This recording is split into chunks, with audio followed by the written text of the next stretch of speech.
अस्सलामु अलैकुम वरहमतुल्लाहि वबरकातुहू।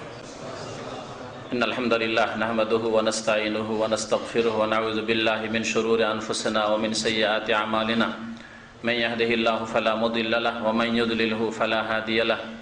व अशहदु अन ला इलाहा इल्लल्लाहु वहदहु ला शरीका लहु व अशहदु अन्ना मुहम्मदन अब्दुहु व रसूलुहु सल्लल्लाहु तआला अलैहि व अला आलिहि व सहबिहि व सल्लम तस्लीमन कसीरा। या अय्युहल्लज़ीना आमनुत्तक़ुल्लाह हक़्क़ तुक़ातिहि व ला तमूतुन्ना इल्ला व अंतुम मुस्लिमून।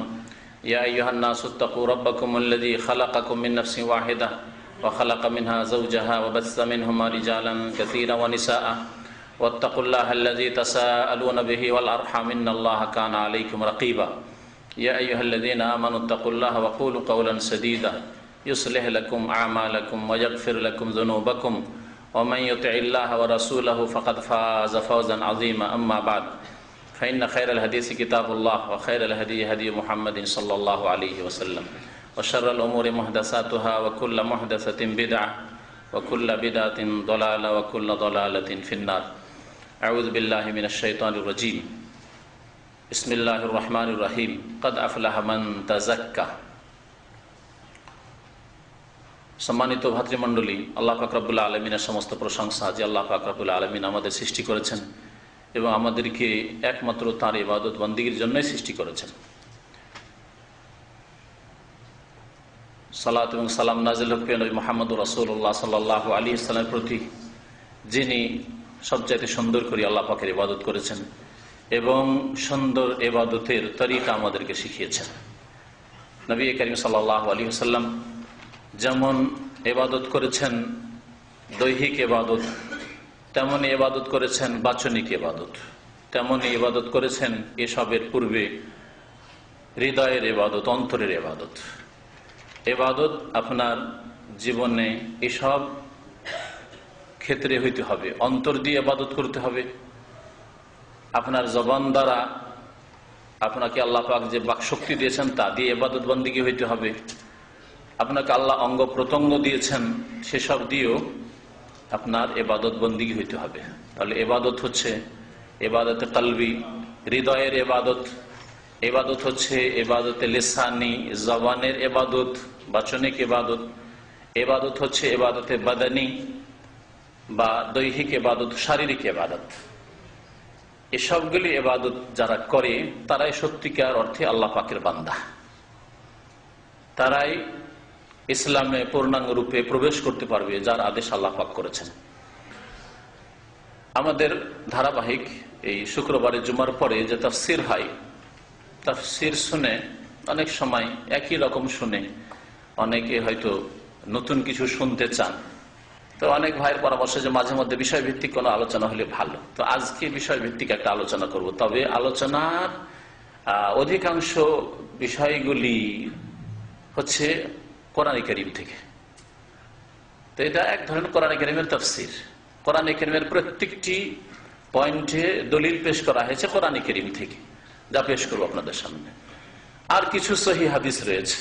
আর আমাদের আলোচনা কোরআন এবং হাদিসের বাইরে সাধারণত হয় না, যে শুধুই বলতেই থাকলাম, দেখা গেল 1 ঘন্টা 1.5 ঘন্টার মধ্যে দুটো একটা হাদিস পাওয়া যায় না, আয়াত পাওয়া যায় না। এইরকম বক্তব্য যে আমাদের সমাজে প্রচলিত বক্তব্য, সেই বক্তব্যে আমি বিশ্বাসী নই। সেই বক্তব্য দিয়ে ইসলাহ হবে, মানুষ জাতির সংশোধন হবে, এটা আমি বিশ্বাস করি না। যার ফলে ওই তরিকা আমি ধরিনি।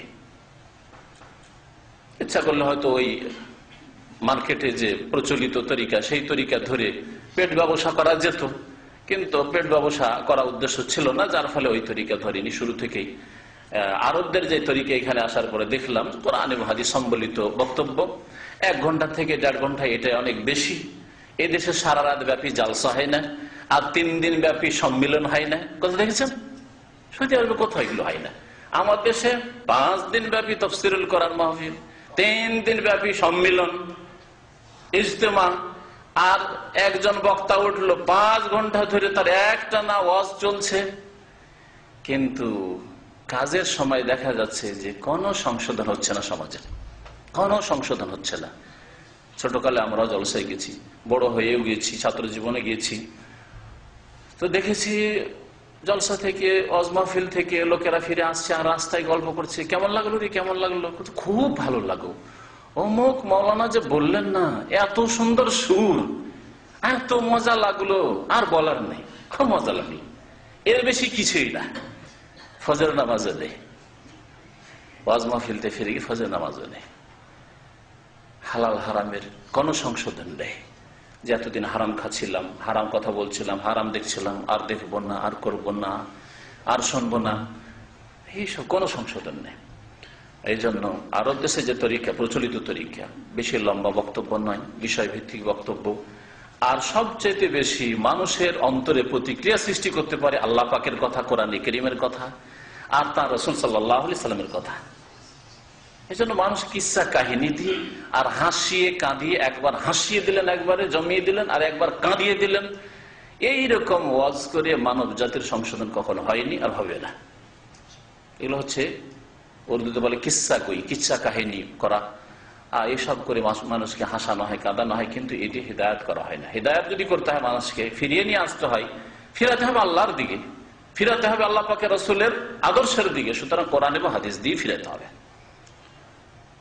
এটা হচ্ছে তার চিকিৎসা। আল্লাহ পাক যেন আমাদের সকলকে তৌফিক দান করেন।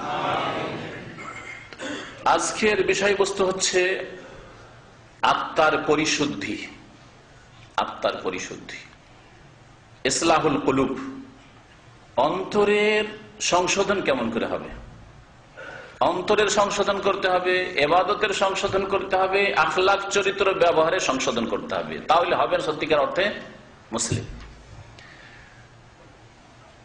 আখলাক চরিত্র সংশোধন করার আগে ইবাদতের সংশোধন করতে হবে। ইবাদতের সংশোধনের পূর্বে অন্তরের সংশোধন করতে হবে, কলবের ইসলাহ করতে হবে। হৃদয়ের, মনের সংশোধন যদি হয়ে যায়, কারণ প্রত্যেকটি কথা বলার ক্ষেত্রে, প্রত্যেকটি কাজ সম্পাদন করার ক্ষেত্রে, ইবাদত হোক অথবা মানুষের সাথে চলাফেরার ক্ষেত্রে আখলাক আচরণ হোক, প্রথম অন্তর কি করে? অন্তরে কথা আসে, যেটা বলবো, এটা করব, হ্যাঁ, এটা কথা অন্তরে আসে। তারপরে অন্তর জবানকে বলে, অঙ্গ প্রত্যঙ্গকে বলে যে তুই এই কাজগুলি কর। কথা বুঝছেন না আমার?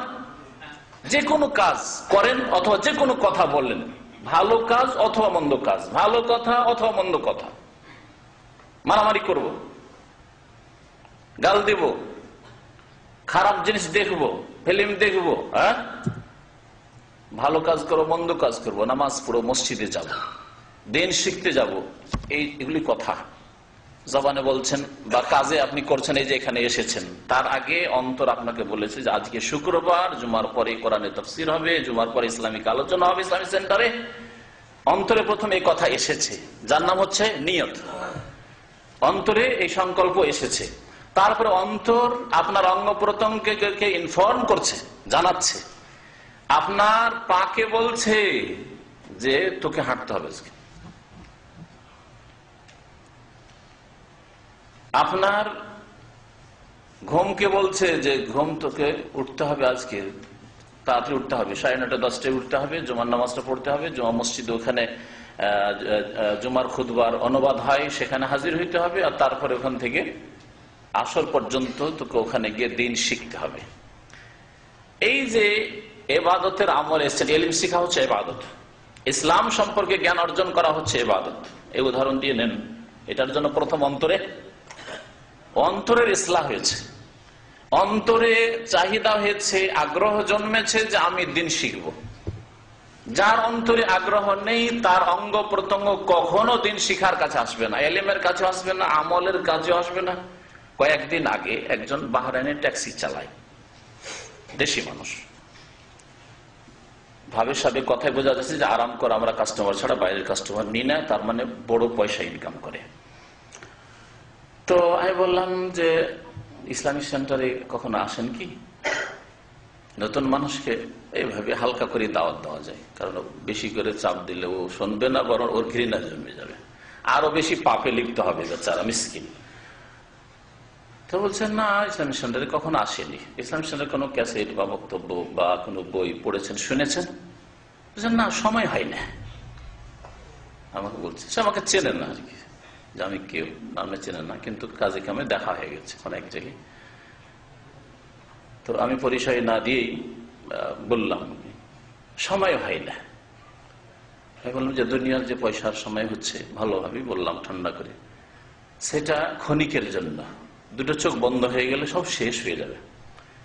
কিন্তু আল্লাহ সম্পর্কে, আল্লাহর দিন সম্পর্কে যেটুকু শিখবেন আর যেটুকু আমল করবেন সেটা দুনিয়াতেও কাজে আসবে, আল্লাহর রহমতের কারণ হবে, রিজিকে বরকত হবে, আর মওতের পরে কবরের জীবনেও কাজে আসবে, হাসরের মাঠেও কাজে আসবে, আর ওই পুলের ওপরেও কাজে আসবে, পুল সেরাতে, আর তারপরে জান্নাতে আপনাকে নিয়ে যাবে।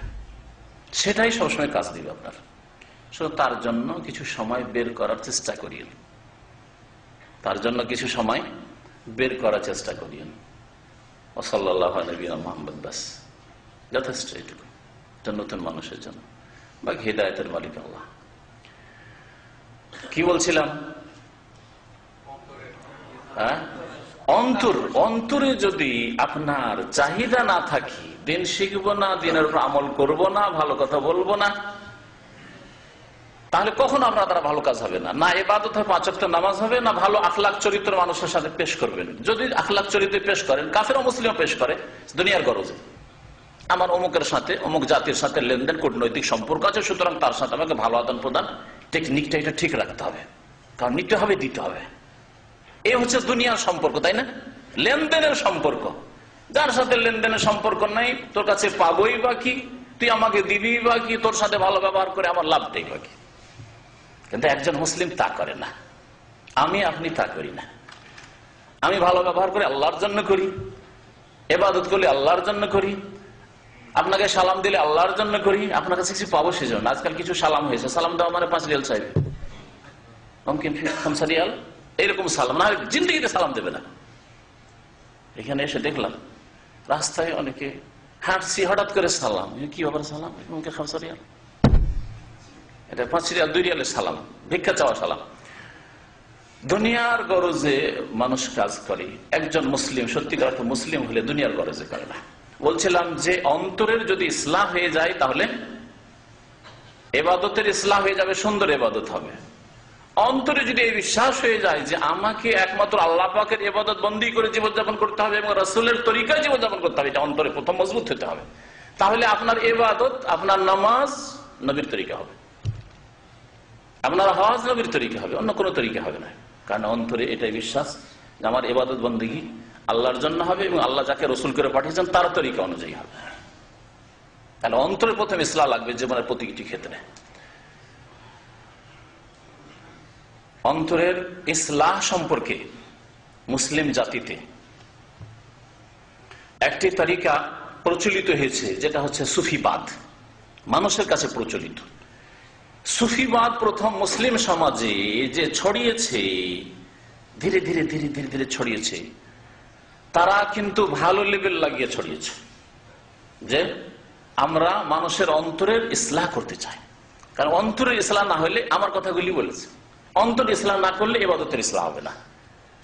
অন্তরের ইসলাহ না হলে কোরআন শিখবে না কেউ, অন্তরের ইসলাহ না হলে কোরআনের প্রতি আমল করবে না, অন্তরের ইসলাহ না হলে আখলাক চরিত্র ভালো হবে না।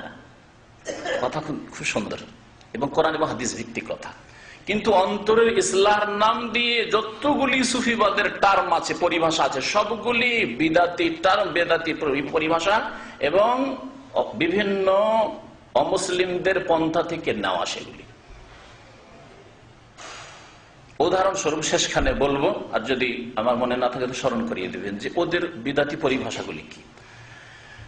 অন্তরের ইসলাহ এটি হচ্ছে সর্বোত্তম ইবাদত। নামাজ, রোজা, হজ, যাকাত, আখলাক, চরিত্র ভালো গঠন করা, এই সমস্ত চাইতে সর্বোত্তম ইবাদত হচ্ছে অন্তরের ইবাদত, ইবাদতুল কুলুব। অন্তরের ইবাদত আছে যেমন আপনার অঙ্গ প্রত্যঙ্গের ইবাদত আছে, সিজদা ইবাদত, রুকু ইবাদত, কেরাত ইবাদত, তেলাওয়াত ইবাদত, তাসবিহ ইবাদত, আল্লাহর প্রশংসা করা, মুখে আলহামদুলিল্লাহ বলছেন ইবাদত। সমস্ত ইবাদতের চাইতে ভালো ইবাদত হচ্ছে অন্তরের ইবাদত, আশরাফুল ইবাদত। ইবাদত যেমন নামাজ নিতে হবে কোরআন সুন্নাহ থেকে, তেমন অন্তরের ইবাদত কোত্থেকে নিতে হবে? কোরআন এবং সুন্নাহ থেকে নিতে হবে, কোরআন এবং হাদিস থেকে নিতে হবে। এই জন্য কোরআনের আয়াতগুলি কোট করেছি যে কোরআনের আয়াতে আল্লাহ পাক রব্বুল আলামিন অন্তরের সাথে সম্পৃক্ত আমলগুলি, কোন আমলগুলির কথা বলেছেন? যে আমলগুলির মাধ্যমে, ওগুলো অন্তরের আমল, আপনার জবানেরও আমল নয়, আমার জবান দিয়ে ওগুলো হয় না, আর আমার হাত পা দিয়ে, অঙ্গ প্রত্যঙ্গ, চোখ দিয়ে, নাক দিয়ে, মুখ দিয়ে হয় না, বরং সেগুলি হয় কলব দিয়ে, হৃদয় দিয়ে। ওই ইবাদত গুলি কি কি, আমি বেশ কিছু প্রায় 20টার মতো বা তারও বেশি নোট করেছি, যে ইবাদত গুলি আল্লাহ পাক রব্বুল আলামিন কোরআনে কারিমে উল্লেখ করেছেন, আর সেগুলি সবগুলি ইবাদত অন্তর দিয়ে সম্পাদিত হয়, কলব দিয়ে সম্পাদিত হয়। সেই মোতাবেক আমাকে আপনাকে প্রত্যেক মুসলিমকে অন্তরের ইসলাহ করতে হবে, সংশোধন করতে হবে।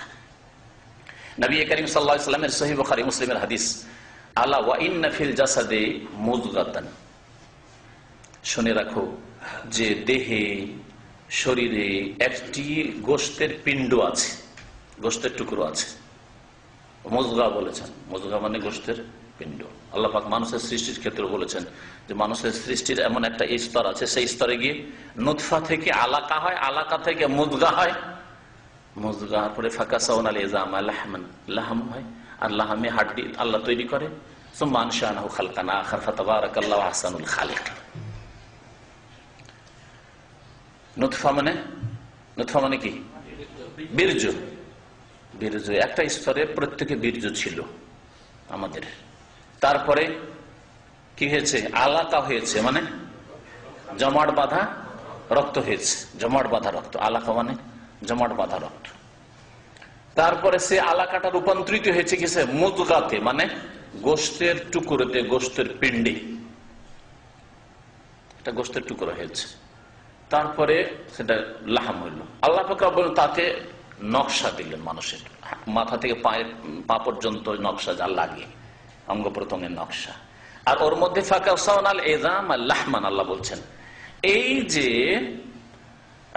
হাড় হাড্ডি ভিতরে দিলেন, আর হাড় হাড্ডি দিয়ে তার উপরে আল্লাহ পাক রব্বুল আলামিন ধীরে ধীরে ধীরে ধীরে ধীরে গোশত বাড়তে শুরু হইল। সুম্মা আনশানাহু খালকান আখার, আর এক সুন্দর সৃষ্টি করে দুনিয়াতে ভূমিষ্ঠ হলেন আপনি, আমি। দুনিয়াতে আল্লাহ পাক পাঠিয়ে দিলেন। ফাতাবারাকাল্লাহ, আল্লাহ পাক বড়ই বরকতময়, আহসানুল খালিকিন, আর সর্বোত্তম সৃষ্টিকারী। যতই কেউ সুন্দর আর্টিস্ট হোক না কেন, ছবি অঙ্কনকারী হোক না কেন, আহসানুল খালিকিন আল্লাহ রাব্বুল আলামিন। আত্মা তো কেউ দিতেই পারে না, প্রাণ তো কেউ দিতেই পারে না। ছবি অঙ্কন করতে পারে, কিন্তু আল্লাহর মতো অঙ্কন করতে পারে না। সুবহানাল্লাহ।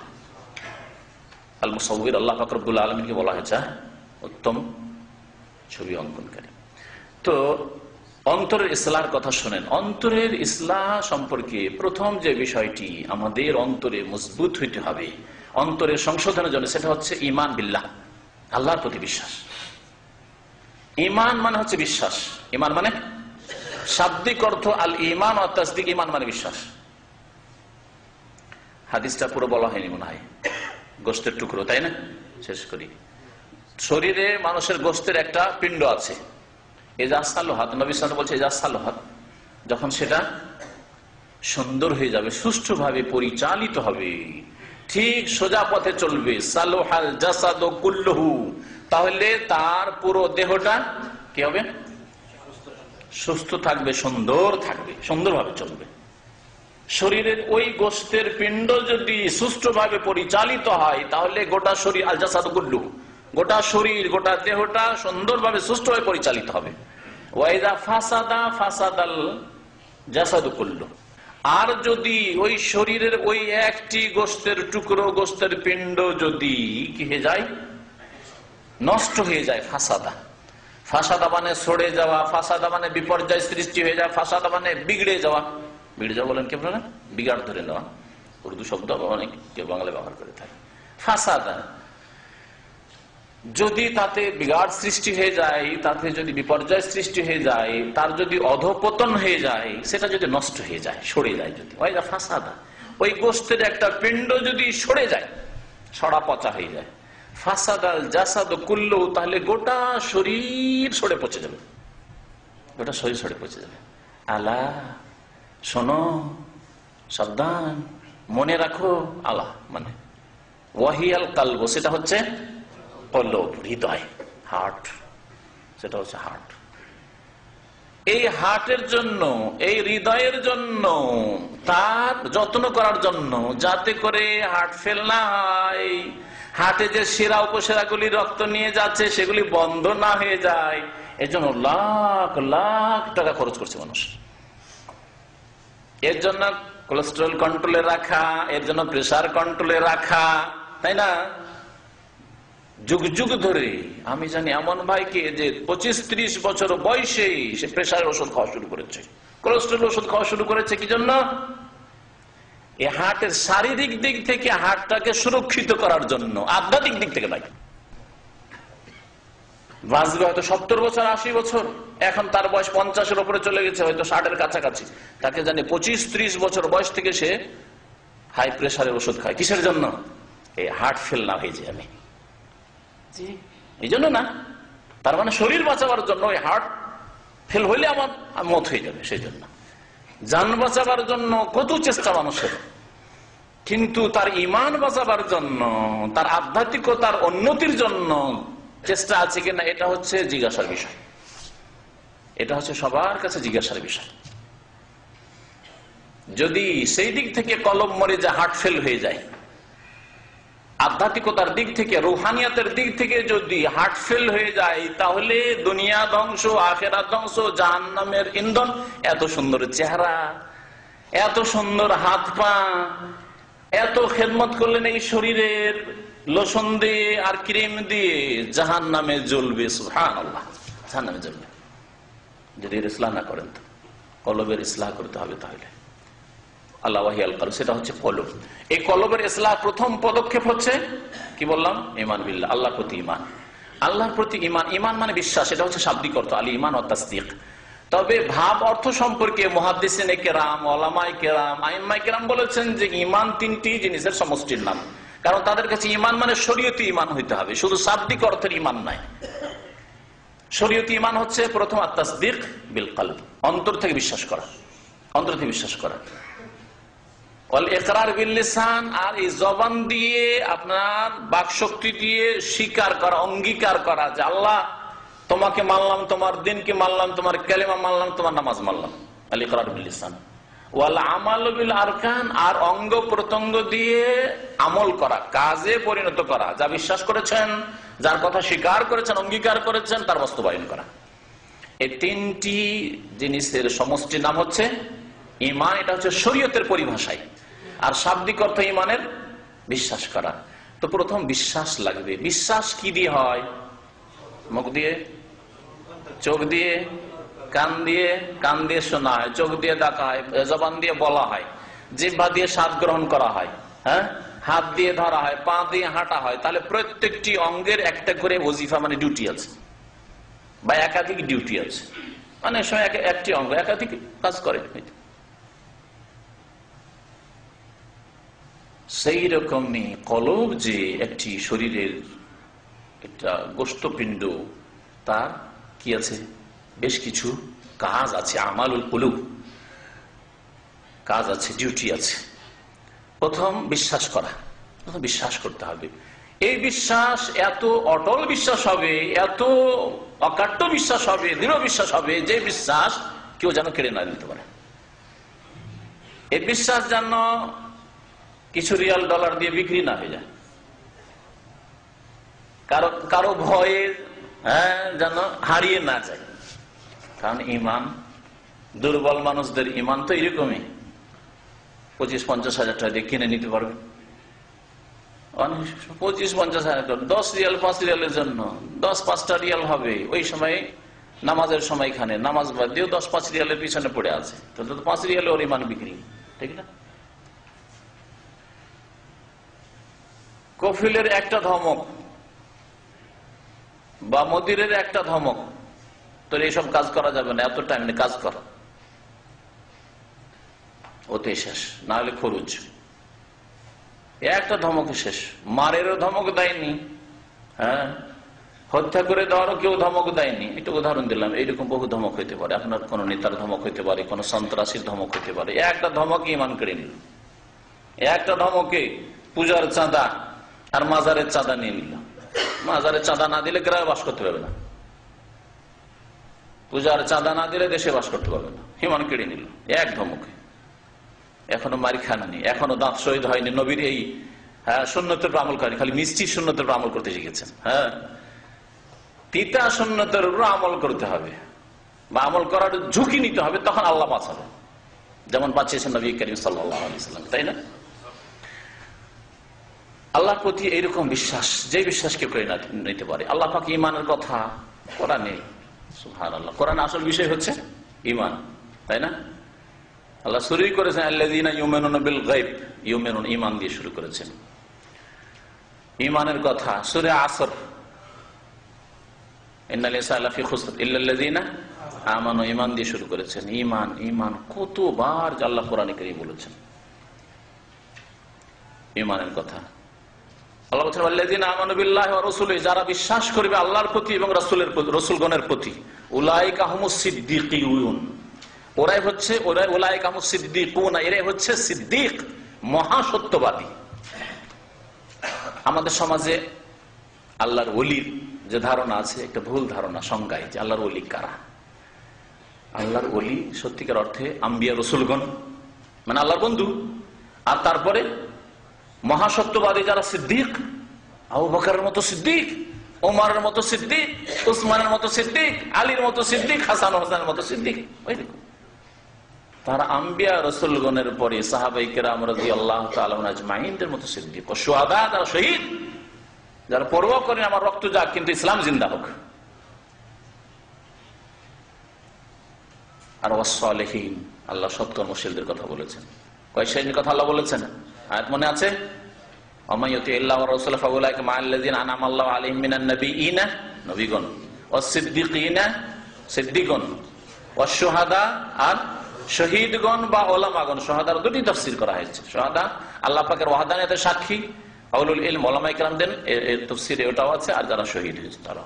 আর ওয়াস-সালিহিন, আর যারা সৎকর্মশীল, আলেমও নয় আর শহীদ হইতে পারেনি কিন্তু নেক আমল অবশ্যই বেশি বেশি করে, কখনো ফরজ ওয়াজিবে ঘাটতি হয়নি, কখনো হারাম নাজায়েজ কাজ করেনি, অতিরিক্ত সুন্নত মুস্তাহাব কাজের জন্য সচেষ্ট, তাহাজ্জুদের জন্য সচেষ্ট, নফল সিয়ামের জন্য, সোমবার বৃহস্পতি রোজার জন্য, মাসে 3টি রোজার জন্য সচেষ্ট, নফল হজ ওমরার জন্য সচেষ্ট। একবার জিন্দেগিতে হজ করলাম, ওমরা করলাম, আর নয়, এরকম নয়।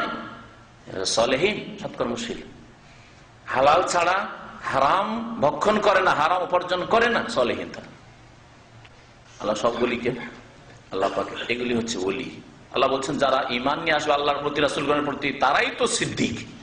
ওয়াশ-শুহাদা, তারাই তো শুহাদা, ওলামা বা শহীদগণ, ইনদা রাব্বিহিম, তাদের রবের নিকট, লাহুম আজরুহুম ওয়া নূরুহুম, তাদের জন্য মহা পুরস্কারও রয়েছে, আজর আল্লাহর কাছ থেকে, ওয়া নূরুহুম, তাদের জন্য আলো রয়েছে, নূর রয়েছে।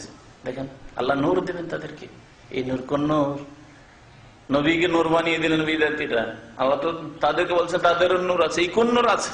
প্রত্যেক মুমিনের কাছে, যারা আল্লাহ এবং রাসূলে বিশ্বাসী, তাদের কাছে নূর রয়েছে, হেদায়েতের নূর রয়েছে, ঈমানের নূর রয়েছে।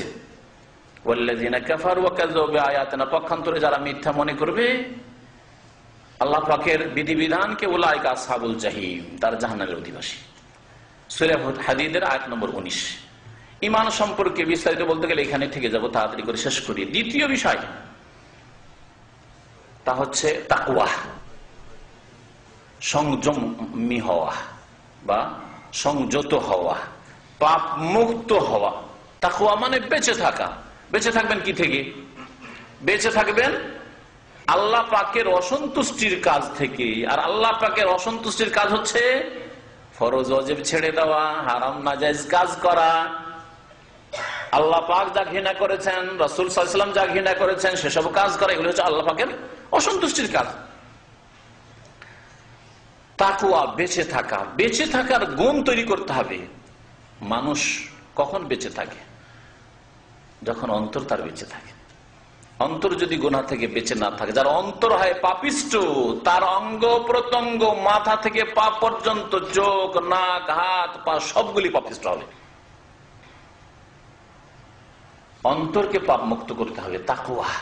নবী করিম সাল্লাল্লাহু আলাইহি ওয়াসাল্লাম এই জন্য বলেছেন আত-তাকওয়া হাহুনা, আত-তাকওয়া হাহুনা, আত-তাকওয়া হাহুনা। অথচ তাকওয়া মানে হাতও গুনাহ থেকে বেঁচে আছে, কাউকে মারেন না আপনি, জবান গুনাহ থেকে বেঁচে আছে, কারো গীবত করেন না, চুগলখড়ি করেন না, মিথ্যা কথা বলেন না, তাই না? পাও গুনাহ থেকে বেঁচে আছে, গুনার জন্য কদম বাড়ান না আপনি। চোখ গুনাহ থেকে বেঁচে আছে। কখনো আপনি নোংরা ফিল্ম দেখেন না, মহিলার ছবি দেখেন না, মহিলার দিকে তাকান না। হ্যাঁ, হাত গুনাহ থেকে বেঁচে, কোন মহিলাকে আপন স্ত্রী ছাড়া জিন্দগিতে স্পর্শ করেন না, হাত বেঁচে আছে গুনাহ থেকে।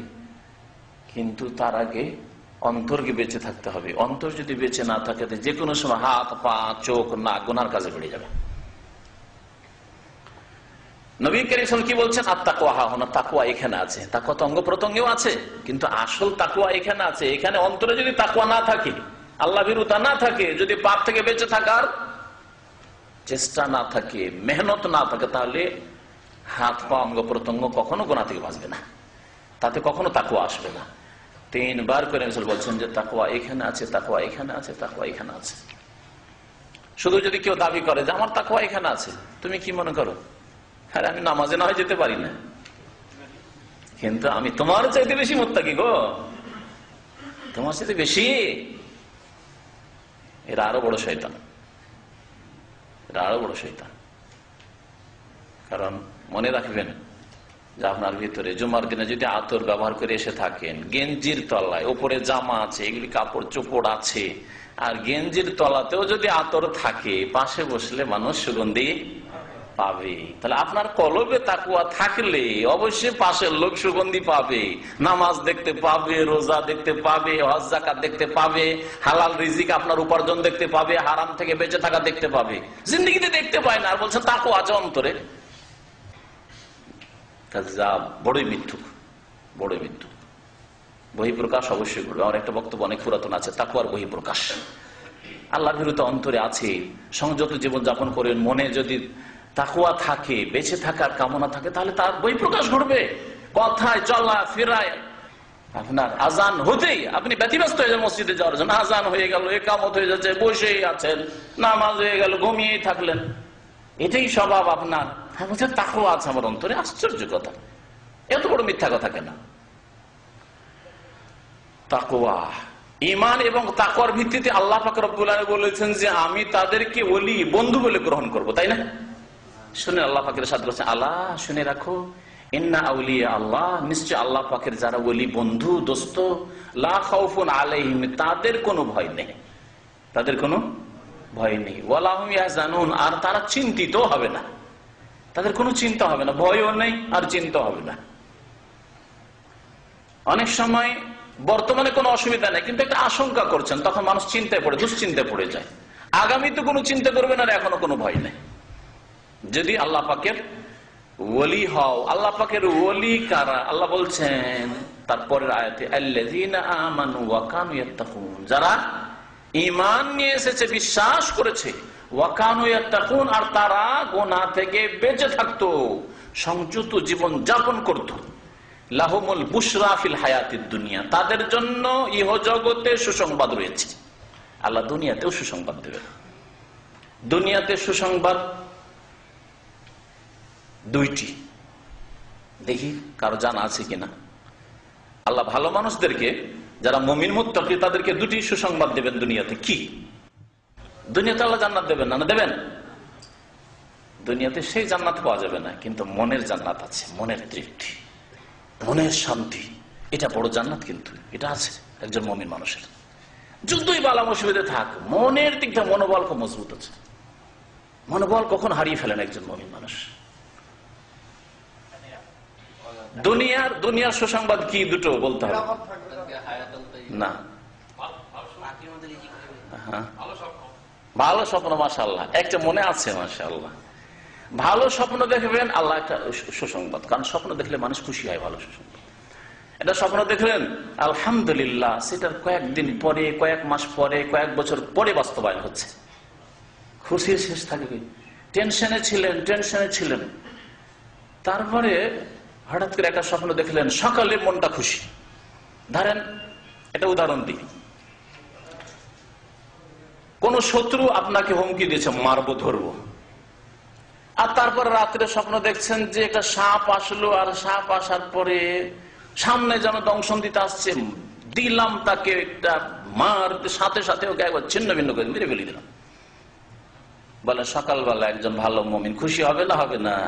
খুশি হবে যে এই শত্রু সাপ আমার ক্ষতি করতে পারবে না, সে নিজে ধ্বংস হবে। একটা উদাহরণ দিলে এরকম বহু উদাহরণ হইতে পারে, বহু উদাহরণ হইতে পারে।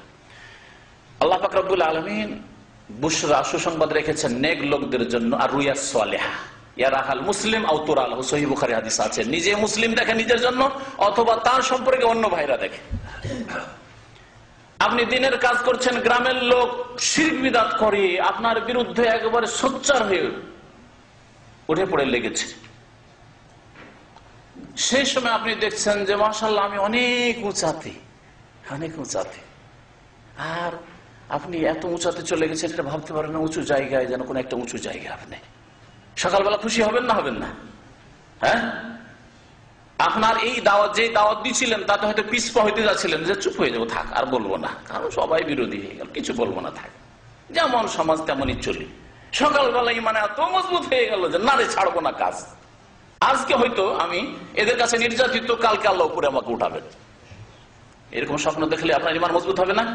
লাহুমুল বুশরা ফিল হায়াতিদ দুনিয়া, এরকম বহু স্বপ্ন আছে। স্বপ্ন মানে আপনার শরীয়তের দলিল নাই, কিন্তু এটা হচ্ছে সুসংবাদ মুমিনদের জন্য। কিন্তু এর পিছনে এত বেশি পড়বেন না যে যে কোনো স্বপ্ন দেখবেন পেরেশান হয়ে যাবেন, না, এরকম না। কারণ অনেকে দেখেছে মা মারা গেছে আর পেরেশান হয়ে কান্নাকাটি সকালে শুরু করে দিয়েছে, হ্যাঁ, না, এরকম না।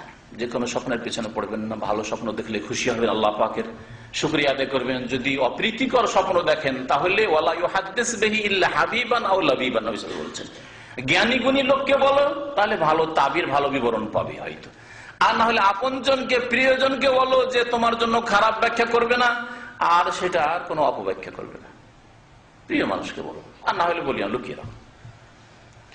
যাই হোক, স্বপ্নের পিছনে বেশি আর পড়ছি না। 2 নম্বর সুসংবাদ,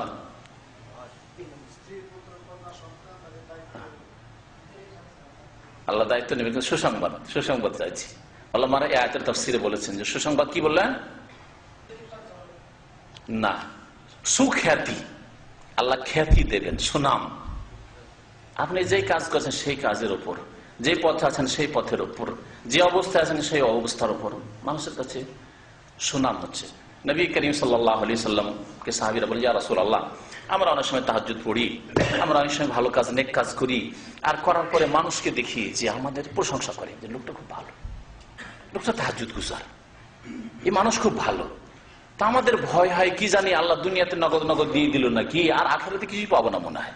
কারণ মানুষ তো জেনে নিল আর মানুষ সুনাম করেছে, তার মানে এটাই নগদ প্রতিফল, আর কিছু পাবো না মনে হয় আল্লাহ পাকের কাছে। কত ভয় তাদের, দেখেন, ইবাদত করে ভয়, ভয়ে ভীত, এরকম অন্তর হইতে হবে। তখন নবী কারীম সাল্লাল্লাহু আলাইহি ওয়াসাল্লাম বললেন যে তিলকা বুশরা আজলিল মুমিন, এটা হচ্ছে মুমিনের নগদ নগদ সুসংবাদ। ওই হচ্ছে বুশরা শব্দ ব্যবহার হয়েছে। আর এই আয়াতে লাহুমুল বুশরা ফিল হায়াতিদ দুনিয়া, তাদের জন্য সুসংবাদ রয়েছে পার্থিব জগতে। এই যে সুসংবাদ, ভালো মানুষের খ্যাতি হওয়া, সুনাম, ইমানদার মানুষ, পরহেজগার মানুষ যদি হন, তো শত্রু অনেক সময় সুনাম করে যে লোকটা কখনো খারাপ কথা বলতে শুনলাম না, লোকটা তো আমাদের ক্ষতি করেনি, আমরা তো অনেক শত্রুতা করছি ধর্মীয় ব্যাপারে, কিন্তু লোক তো আমার ক্ষতি করেনি, করে আমাদের তো ক্ষতি করে না, সুনাম করে। আর ভালো মানুষ, আল্লাহ নেক বান্দারা সুনাম করলে যথেষ্ট।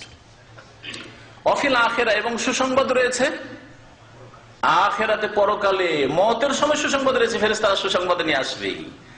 কবরে যখন ওঠানো হবে সুসংবাদ দেবে, আবশের বান্দা, সুসংবাদ তোমার জন্য নিয়ে এসেছি। মুনকার নাকির শাস্তি নিয়ে আসেনি, আযাব নিয়ে, সুসংবাদ নিয়ে। হাসরের মাঠে সুসংবাদ, ওয়াবশিরু বিল জান্নাতিল্লাতী কুনতুম তুআদুন, আয়াত রয়েছে, ওই জান্নাতের সুসংবাদ নিয়ে যাও যার ওয়াদা করা হয়েছে। জান্নাতের সুসংবাদ, আখিরাতের সুসংবাদ। তারা কারা তাহলে? আল্লাহর ওলি কারা? যার মধ্যে বলেন ঈমান, যে বিশ্বাসী, আর যার মধ্যে তাকওয়া আছে। তাহলে অন্তরের ইসলাহের জন্য ঈমান এবং তাকওয়া প্রথমে লাগবে।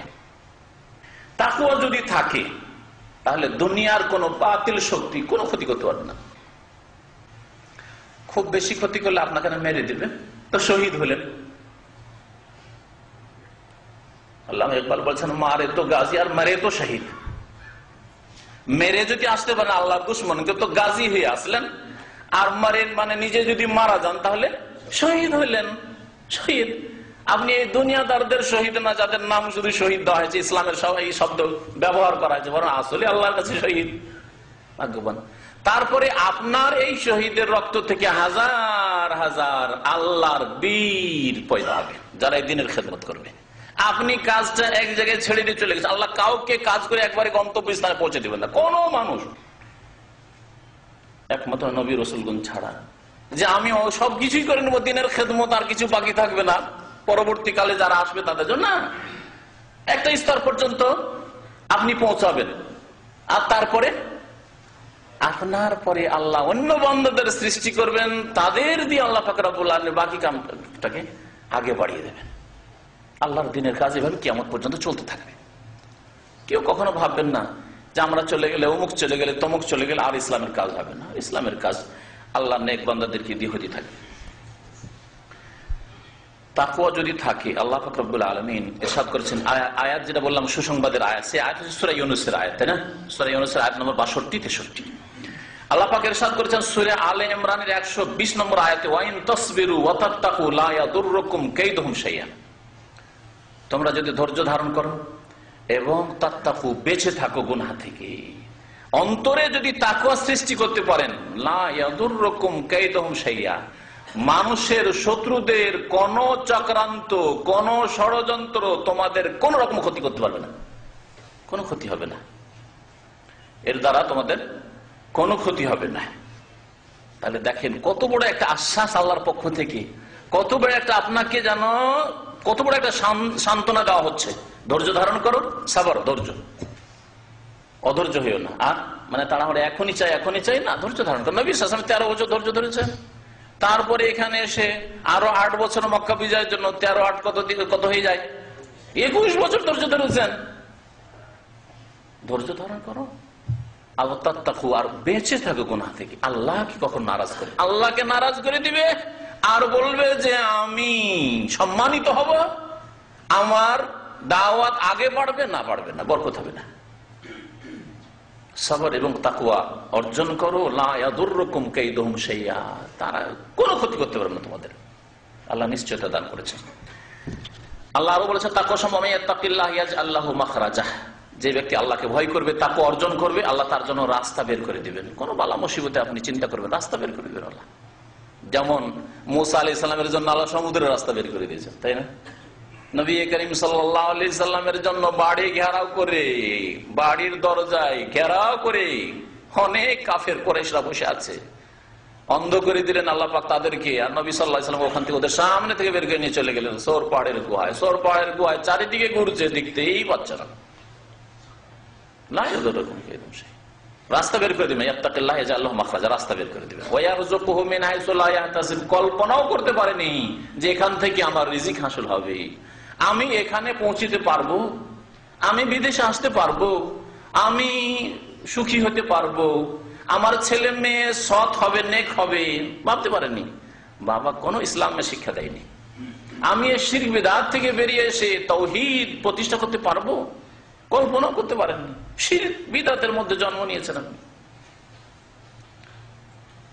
এমন জায়গা থেকে রিজিক দিবেন যে কল্পনা করতে পারেন। আল্লাহ বলেছেন আর ওয়া ইয়াত্তাকিল্লাহ ইয়াজআল লাহু মিন আমরিহি ইউসরা, যারা তাকওয়া অর্জন করবে আল্লাহ তাদের কাজকে সহজ করে দিবেন। কাজ সহজ হয়ে গেলে তো হইল, সব কাজই সহজ।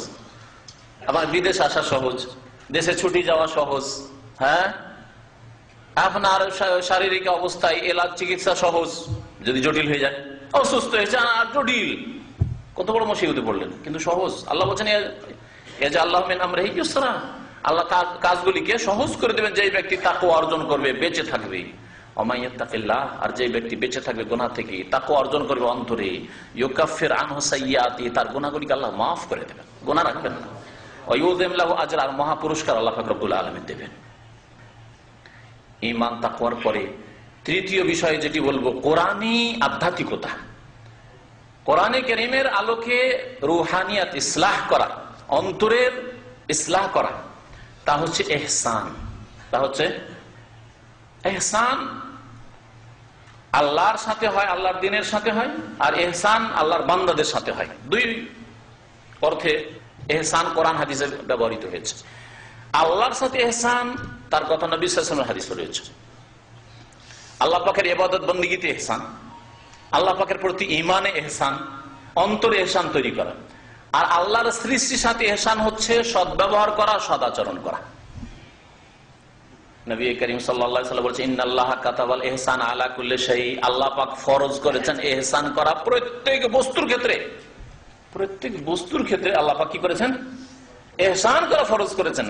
ফাইদা কাতালতুম, যদি হত্যা করতে হয় কোন পশুকে, ফাহসিনুল কিতলাতা, তো হত্যা করবে ভালোভাবে, ধারালো অস্ত্র দিয়ে, ভোঁথা অস্ত্র দিয়ে না, কষ্ট দিও না, লাঠি দিয়ে পিটিয়ে পিটিয়ে মারিও না, ধারালো অস্ত্র দিয়ে জবাই করো। ওয়াইদা যাবাহতুম, যদি জবাই করো, ফাহসিনুল যিবহাতা, ভালোভাবে জবাই করো। ওয়ালিয়াহিদ্দা আহাদুকুম শিফরাতাহু, যেন ছোরা বা ছুরিকে ধারালো বানিয়ে নাই। ওয়ালিয়ারিহ যাবিহাতাহু, যেই পশুকে জবাই করেছো তাকে যেন আরাম দেয়, আরাম দিবে। লাঠি দিয়ে পিটিয়ে পিটিয়ে, লোহা মরিচা লেগে আছে, আর তা দিয়ে আপনার গায়ের জোরে শুধু জবাই করেছেন, জায়েজ নয়। ইহসান করলেন আপনি, খারাপ ব্যবহার করলেন। এই জন্য আগুনে জ্বালাতে নিষেধ করেছে। আগুনে জ্বালিয়ে কোন কষ্টদায়ক প্রাণীকে আগুনে জ্বালিয়ে মারা হারাম। এটা হচ্ছে খারাপ ব্যবহার করে, ইহসান করা নাই। তবে কষ্টদায়ক জীবজন্তু মারা যায়, কিন্তু মারার মতো করে মারতে হবে। চোখ নাক কাটা, চোখ তুলে নেওয়া, এসব করা জায়েজ নয়। তো ইহসান আল্লাহর সৃষ্টির সাথে, এমনকি আপনার খাবারের সাথে ইহসান। খাবারের সাথে ইহসান হচ্ছে যে যতটা খেতে পারবে ততটা খান, নষ্ট করিয়েন না। অর্ধেক খেলে অর্ধেক ফেলে দিলেন, খাচ্ছেন আবার কিছু জুটো লাগিয়ে রেখে দিলেন, এদিক সেদিক ফেলে রেখে দিলেন, ফেলিয়েন। ভাত পড়ে গেছে, দু চারটা উঠিয়ে নেন, খেয়ে নেন। যেটা লাগবে না সেটা নষ্ট না করে আরো গরিবরা আছে আশেপাশে, তাদেরকে দিয়ে দেন। এটা হচ্ছে খাবার, খাদ্যদ্রব্যের সাথে, খাদ্য বস্তুর সাথে ইহসান করা। গাছপালার সাথে ইহসান, গাছ যেটা কেটে কাজে লাগবে সেটা কাটেন। লিচুর ফল, আম, এখন কোন কাজে আচারও করা যাবে না, আর আম পারছেন, তার ইহসান করবেন না আমের সাথে, আপনি ফলের সাথে, কিন্তু সেটা কাজে লাগবে। ওই অবস্থায় আপনি গাছের ফল পড়েন, যে সেটা আপনি ইহসান করলেন সেই ফলের সাথে। এইভাবে আলা কুল্লি শাই, প্রত্যেক বস্তুর সাথে ইহসান আল্লাহ করতে বলেছেন। আল্লাহ পাকের ইবাদত বন্দেগীতে ইহসান। আল্লাহ পাকের ইবাদত বন্দেগীতে ইহসান সম্পর্কে নবী করিম সাল্লাল্লাহু আলাইহি ওয়াসাল্লামের প্রসিদ্ধ হাদিস সহিহ মুসলিমে রয়েছে। হাদিসটিকে জিবরাইলের হাদিস বলা হয়, কারণ জিবরাইল আলাইহিস সালাম এসে নবী করিম সাল্লাল্লাহু আলাইহি ওয়াসাল্লামকে কয়েকটি প্রশ্ন করেছিলেন। তার একটি প্রশ্ন ছিল, প্রথম প্রশ্ন ছিল ইসলাম সম্পর্কে, তারপরে ঈমান সম্পর্কে, ঈমানের সংজ্ঞা, ইসলামের সংজ্ঞা, তারপরে ইহসান সম্পর্কে, কিয়ামত সম্পর্কে, কখন হবে, কিয়ামতের লক্ষণ সম্পর্কে। ইহসান সম্পর্কে যখন প্রশ্ন করা, আখবিরনি আনিল ইহসান, জিবরাইল আলাইহিস সালাম জিজ্ঞাসা করলেন, ইয়া রাসূলুল্লাহ, ইহসান সম্পর্কে আমাকে একটু জানান তো, যে ইহসান মানে কি। নবী করিম সাল্লাল্লাহু আলাইহি ওয়াসাল্লাম বলেছেন, আনতা আবুদাল্লাহা কাআন্নাকা তারাহ ফাইন লাম তাকুন তারা ফাইন্নাহু ইয়ারাক। তুমি আল্লাহ পাকের ইবাদত বন্দেগী করবে এমন ভাবে, কান্নাকা, যেন তুমি তারাহু, তাকে দেখছো, আল্লাহকে যেন দেখে ইবাদত করছো। আল্লাহকে দেখা যায় না, এই জন্য কান্না, যেন আল্লাহকে দেখলে যেমন তোমার ইবাদত হোক, তেমন যেন তোমার ইবাদত হয়। ফাইন লাম তাকুন তারা, যদি এইরকম অবস্থা তোমার তৈরি না হয়, এইরকম উচ্চ শিখরের ঈমান তৈরি না করতে পারো, তাহলে ফাইন না হইয়া, কমপক্ষে এতটুকু ঈমান মজবুত করো, এমন ভাবে ইবাদত করো যে ফাইন না হইয়া, তিনি আল্লাহ তোমাকে প্রত্যক্ষ করছেন, দেখছেন, তোমাকে আল্লাহ দেখছেন, আল্লাহ দেখছেন, আর আপনি আল্লাহ পাকের ইবাদত করছেন। যেমন কোম্পানিতে চাকরি করেন, আর আপনার বস যে ডিউটি করেছেন, ডিউটির সাথে আপনার সামনে এসে হাজির। কাজের কোয়ালিটি কত সুন্দর হবে বলুন তো দেখি, কারণ বেতন বাড়াইতে হবে, এর অন্তরের আন্তরিকতা, অন্তর জয় করতে হবে, মন জয় করতে হবে। হ্যাঁ, এর কাছ থেকে আমাকে অনেক সময় বিফোর টাইম ছুটি নিতে হইতে পারে, 2 বছরের ছুটি, 1 বছরের ছুটি নিতে হবে, আমার কথা একে রাজি রাখতে হবে, তাই না? যার ফলে যেমন এসেছে বস, তেমনই সামনে বস, তেমনই কাজ চলছে, মেশিনের মতো কাজ চলছে। আপনি মেশিন না, কিন্তু মেশিনের মতো কাজ করছেন। এটা হচ্ছে সামনে বস চলেছে, সামনে বস আসেনি, বস শুধু অফিসে এসছে, 3 তলাতে বস এসে বসে আছে, আর ওখানে ক্যামেরা নিয়ে বসে আছে, দেখছে, আর আপনি 5 তলার উপর কাজ করছেন। এটা হচ্ছে ফাইন না হয়ে রাখ। আপনি তো বসকে দেখতে পান না, কিন্তু আপনি জানছেন যে ক্যামেরার মাধ্যমে বস, আমি দেখে এলাম অফিসে বসে আছো, দেখছে আমাকে, কাজ আমাকে এখনো মজবুত করতে হবে, তাই না? সুবহানাল্লাহ, আল্লাহর জন্য উত্তম দৃষ্টান্ত। আল্লাহ পাকের যদি এইরকম ইবাদত বন্দেগী মানে নামাজ না, কারণ আমাদের দেশের ওয়াইজ বক্তাদেরকে বলতে শুনেছি, হাদিস পড়ে এটা আর তর্জমা করে তোমরা নামাজ পড়বে এমন ভাবে জানো আল্লাহকে দেখছো। শুরু করে বলে ভাইরা আমার, নামাজ পড়বেন এমন ভাবে যেন আল্লাহ দেখছেন, আর না হলে কমপক্ষে নামাজ এমন ভাবে পড়বেন আল্লাহকে দেখছেন। প্রথমটা হচ্ছে আল্লাহকে দেখছেন, আর যদি তাই না হয় তাহলে হ্যাঁ আল্লাহ দেখছেন না। নামাজের কথা বলেননি নবী করিম, কি বলছেন? আনতা আবুদাল্লাহ, আনতুসাল্লি বলেননি, আনতা আবুদাল্লাহ।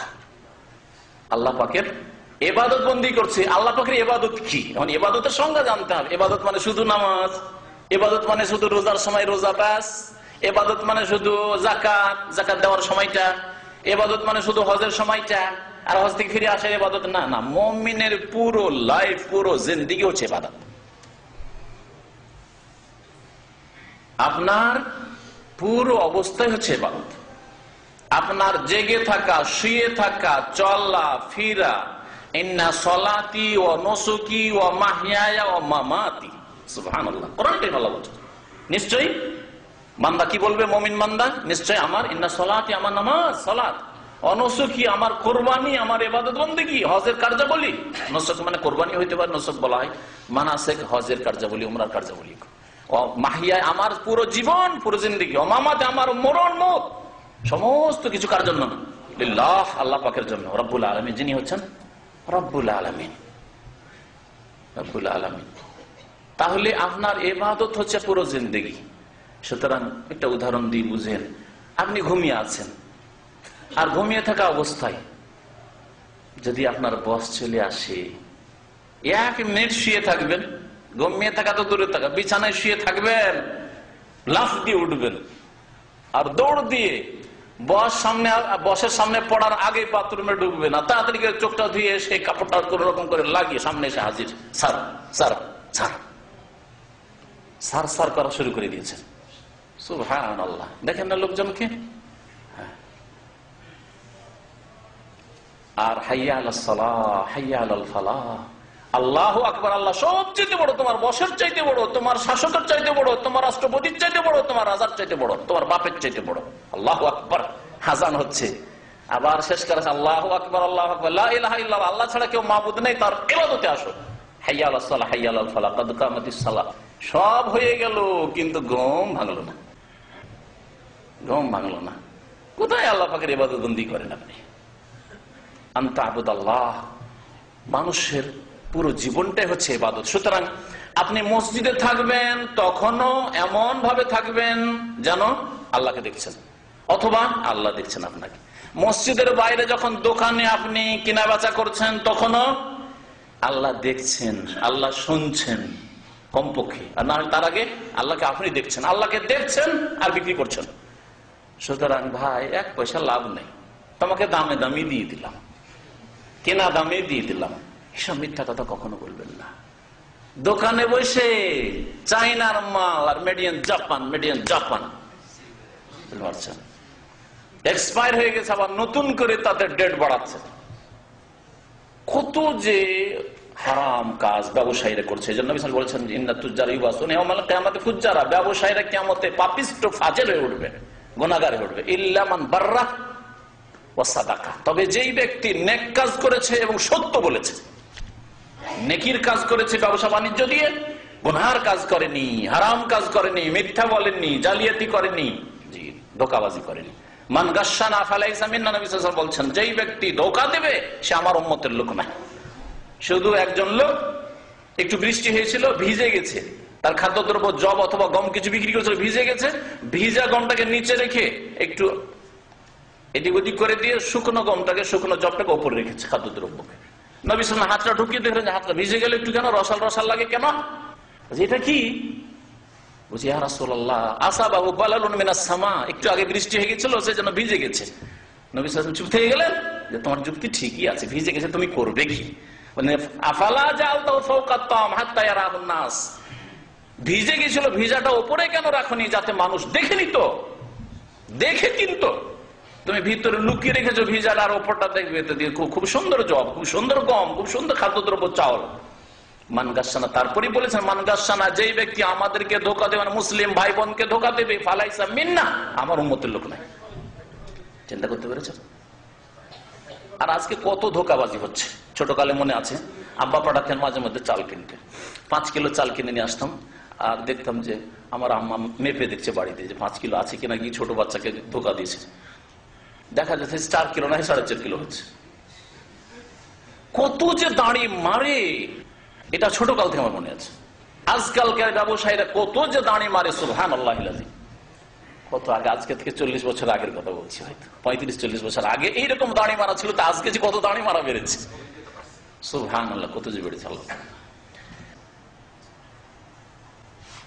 এহসান করতে হবে, এহসান।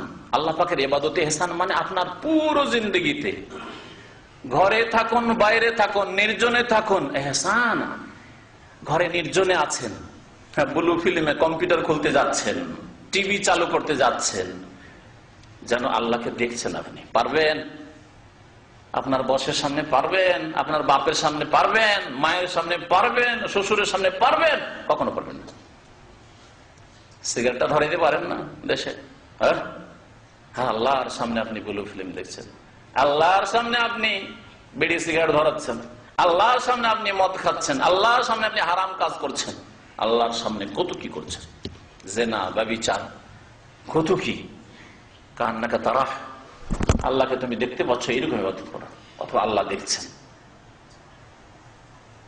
নিজের স্ত্রীর কাছে একটু হাত বাড়াইতে পারেন না, পাশে বসেছিল স্ত্রী, পাশে বসেছিল, আর হঠাৎ করে মা চলে এসে, বাপ চলে এসে, ফট করে উঠে দিয়েছেন। আপনার স্ত্রী যদি না উঠে, আপনি উঠে যাবেন, লজ্জা লাগছে পাশাপাশি বসে থাকতে, ঠিক না? আমাদের সমাজের লোকেরা এরকম না। অথচ কোন হারাম কাজ করেননি, আপনার স্ত্রী পাশে বসেছিলেন, না জায়েজ কাজ করেননি, এতেই যদি লজ্জা লাগে, অপর মহিলার পাশে বসে থাকতে পারবেন? ঘরের মধ্যে ঢুকে আছে, আপনার বাপ মা দেখছে, কখনো পারবেন না।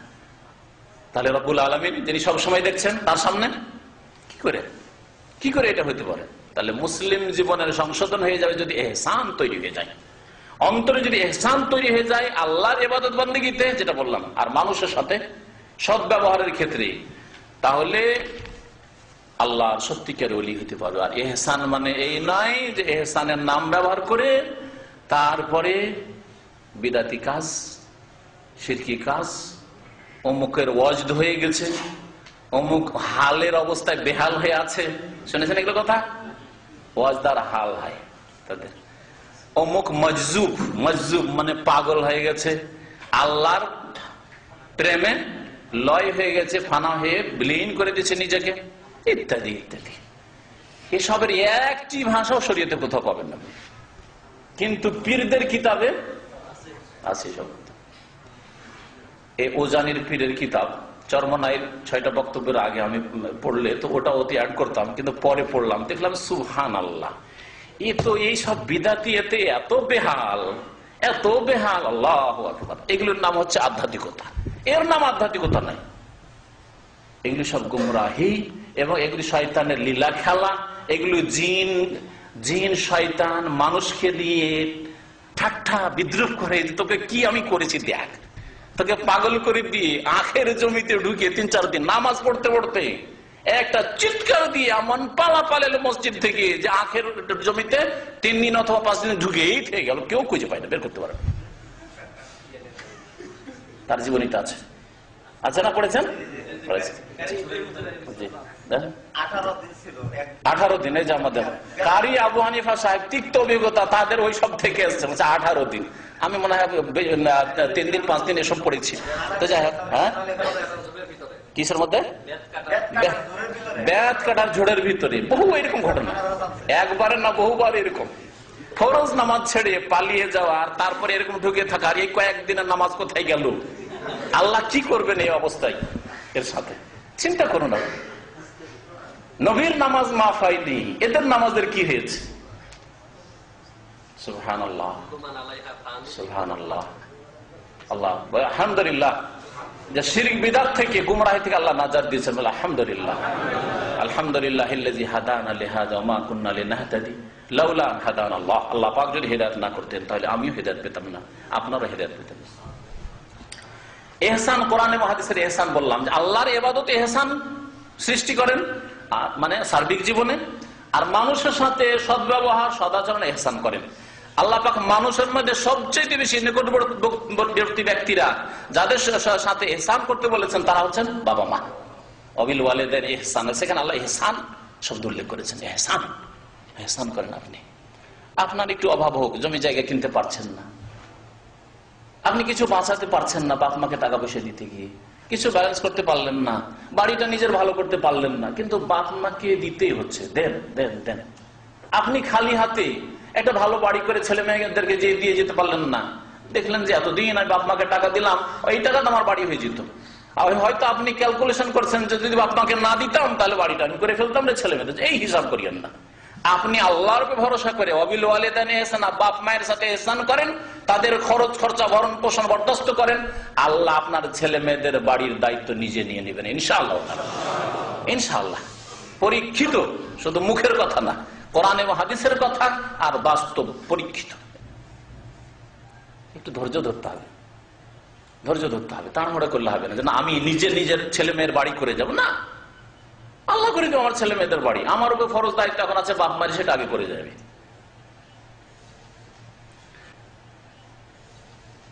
ইহসান সম্পর্কে আরো বহু আয়াত রয়েছে।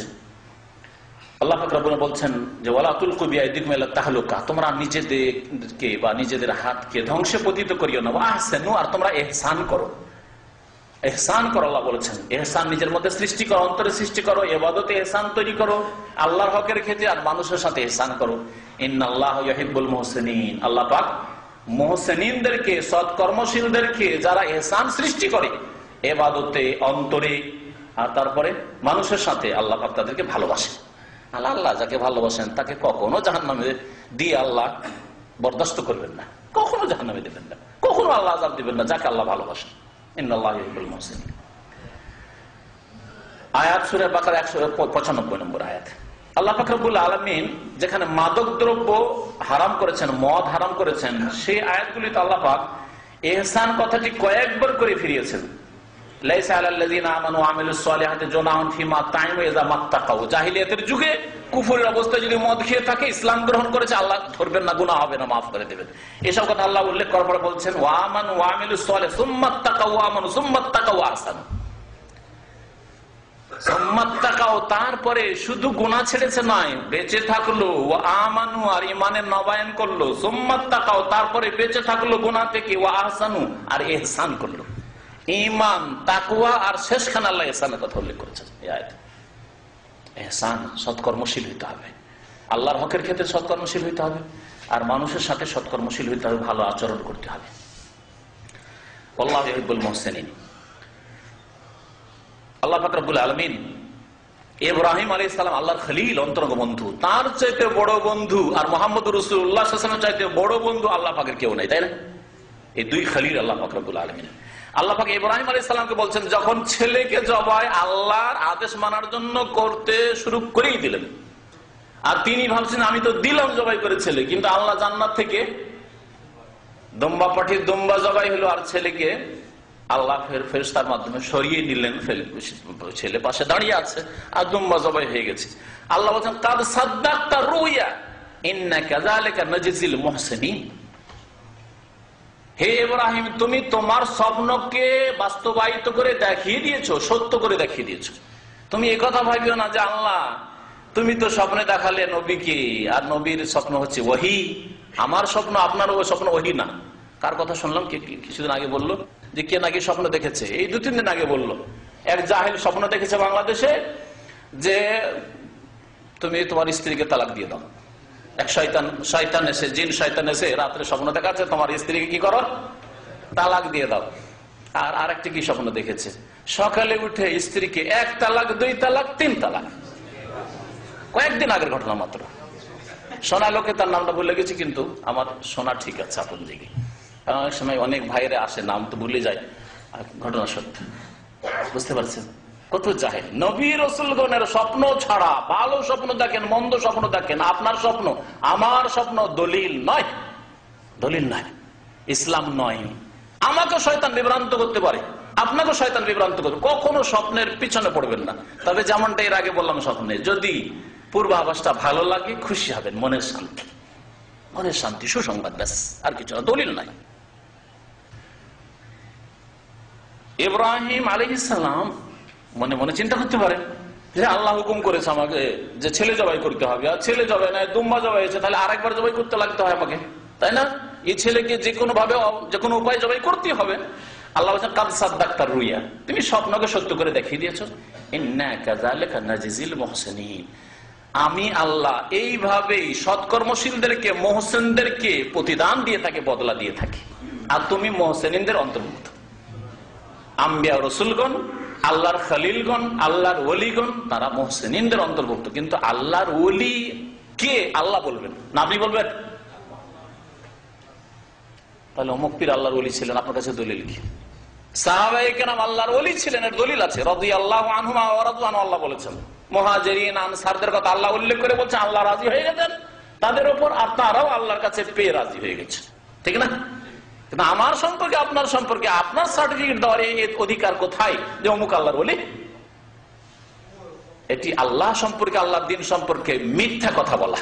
ওয়া আন তাকুলু আলাল্লাহি মা লা তা'লামুন, বড় কাবিরা গুনাহ। খবরদার কারো সম্পর্কে এরকম, আর বিশেষ করে যারা কোরআন এবং হাদিসের রাস্তা থেকে সরে আছে, ডানে বামে, শিরক বিদআতিয়া, তাদেরকে আল্লাহর ওলি বলা আরো আশ্চর্য, আরো আশ্চর্যের কথা। এক মৌলভী সাহেব কওমি মাদ্রাসা ফারিক, এখানে বলছে যে অমুক পীর আল্লাহর ওলি। সুবহানাল্লাহ, এত বড় মিথ্যা কথা তুমি জানলে কি করে? আল্লাহ কোরআনে একটা আয়াত বলছে আত্তালা আল গায়বা, তুমি গায়েব কি উকি মেরে দেখেছো? যে আল্লাহর ওলির লিস্টটা যেখানে আছে, ওই লিস্টে দেখেছো যে অমুকের নাম আছে আল্লাহর ওলিতে? আমি তাখাযা ইনদার রহমানে আহাদান, আল্লাহর কাছ থেকে তুমি এরকম প্রতিশ্রুতি নিয়ে এসছো যে তুমি সার্টিফিকেট দিবে আল্লাহর ওলির? কোনোটাই নেই তোমার কাছে।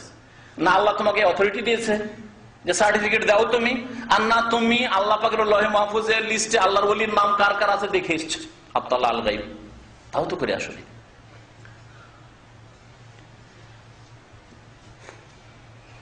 ইন্নাল্লাহা ইয়া'মুরু বিল আদলি ওয়াল ইহসান ওয়া ইতা'i যিল কুরবা ওয়া ইয়ানহা আনিল ফাহশাই ওয়াল মুনকার ওয়াল বাগই ইয়া'iযুকুম লাআল্লাকুম তাযাক্কারুন। এভাবে আল্লাহ পাক রব্বুল আলামিন সূরা নাহলের আয়াত নম্বর 90 তে ইহসানের কথা উল্লেখ করেছে, যেটা খতিবরা জুমার খুতবা, ঈদের খুতবায় পড়ে থাকে। শুনেছেন? ইহসান সম্পর্কে আরো বহু আয়াত হাদিস আছে, তা সংক্ষেপ করে দিয়ে বলি। 4 নম্বরে সেটা হচ্ছে আল্লাহর সামনে শির নত করা। এর দলিল একটা আয়াত এর আগে উল্লেখ হয়েছে, সেটি দলিল, বা এরকম আরো কয়েকটি আয়াত রয়েছে। ইস্তিসলাম মানে আল্লাহর সামনে সারেন্ডার করা, আল্লাহর দ্বীনের সামনে শির নত করা। আল্লাহর দ্বীনে আছে, মেনে নিতে হবে। কোরআনে আছে, মেনে নিতে হবে। রাসূলের সহিহ হাদিস আছে, রহস্য জানলাম না জানলাম কেন, এটা আপনার জানার অধিকার নেই, মেনে নিতে হবে। আল্লাহর দ্বীনের প্রত্যেকটি বিধান মেনে নিতে হবে বিনা কোনো আপত্তিতে। এটা হচ্ছে অন্তরের আধ্যাত্মিকতা, আমল। অন্তর যদি আপনার না মানে, মুখে মানেন, কথাই মানেন, তাহলে সেটা মানা হলো না। প্রথম অন্তর আল্লাহর সামনে নত হইতে হবে। বালা মান আসলামা ওয়াজহাহু লিল্লাহ ওয়া হুয়া মুহসিন আসলামা ওয়াজহাহু ওয়া মান আহসানু দীনান মিম্মান আসলামা ওয়াজহাহু লিল্লাহ। আল্লাহ পাক আরেকটা আয়াতে বলছেন ওর চাইতে ভালো দ্বীন ধর্ম আর কার হইতে পারে? যেই ব্যক্তি আসলামা ওয়াজহাহু লিল্লাহ, নিজের চেহারাকে আল্লাহর সামনে ঝুঁকিয়ে দিয়েছে, অন্তরকে আল্লাহর সামনে ঝুঁকিয়ে দিয়েছে, সেই জন্য চেহারা ঝুঁকেছে। অন্তর না ঝুঁকলে চেহারা ঝুঁকবে না। সূরা নিসার আয়াত নম্বর 125। 5 নম্বরে, 6 নম্বরে খৌফ এবং খাশিয়া, আল্লাহর ভয় ভীতি। কোরআনে কারিমে ভয় ভীতির ক্ষেত্রে দুটো শব্দ আল্লাহ উল্লেখ করেছেন, ভয় আর ভীতি। খৌফ মানে ভয়, আর খাশিয়া, অন্তরে ভয় ভীতি সত্যিকার অর্থে আল্লাহর হইতে হবে, তাহলে আধ্যাত্মিকতা আর উন্নতি হবে, তাহলে আপনার অন্তরের ইসলাহ হবে। আর ভয় মানুষের প্রথম কিসে হয়? অন্তরে প্রথম ভয় হয়। অন্তর মজবুত থাকলে কখনো আপনার চেহারাতে ভয় ফুটে উঠবে না, কিন্তু অন্তরে যখন ভয় থাকে, এই জন্য আসামি ধরা পড়ে যায়। আসামি কথা বললে মুখ শুকিয়ে যায়, জিহ্বা এমন শুকিয়ে যাচ্ছে, যখন বারবার করে জিজ্ঞাসা করছে আর কথাই বেরোয় না, কারণ অন্তর দুর্বল হয়ে আছে। অন্তরে আল্লাহ পাক রব্বুল আলামিনের ভয় থাকলে অঙ্গ প্রত্যঙ্গের উপর ভয় দেখা যাবে।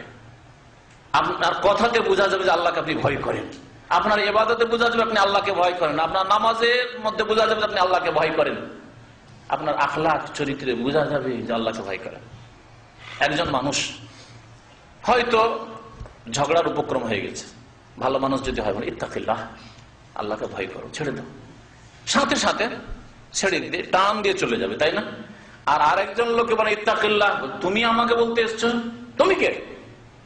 ওকেই মারবে যে ইত্তাকিল্লাহ বলতে এসছো, তাই না? আছে না এরকম চরিত্রের লোক? ইত্তাকিল্লাহ, তুমি আমাকে গাল দিতে এসছো, ইত্তাকিল্লাহ বলা। আজকাল এক শ্রেণী জাল মনে করে ইত্তাকিল্লাহ কাউকে বলা, হ্যাঁ, গাল দেওয়া, আল্লাহ ইয়াহদিক বলা, এটা গাল মনে করে, অথচ দুয়া। আল্লাহর ভয় ভীতি হইতে হবে। আল্লাহ পাক রব্বুল ইজ্জত সূরা আলে ইমরান আয়াত নম্বর 175, ইন্নামা যালিকুমুশ শাইতান ইউখাউফু আউলিয়া। শয়তান কি করে? শয়তানের কাজ হচ্ছে শয়তান তার বন্ধুদেরকে ভয় দেখায়।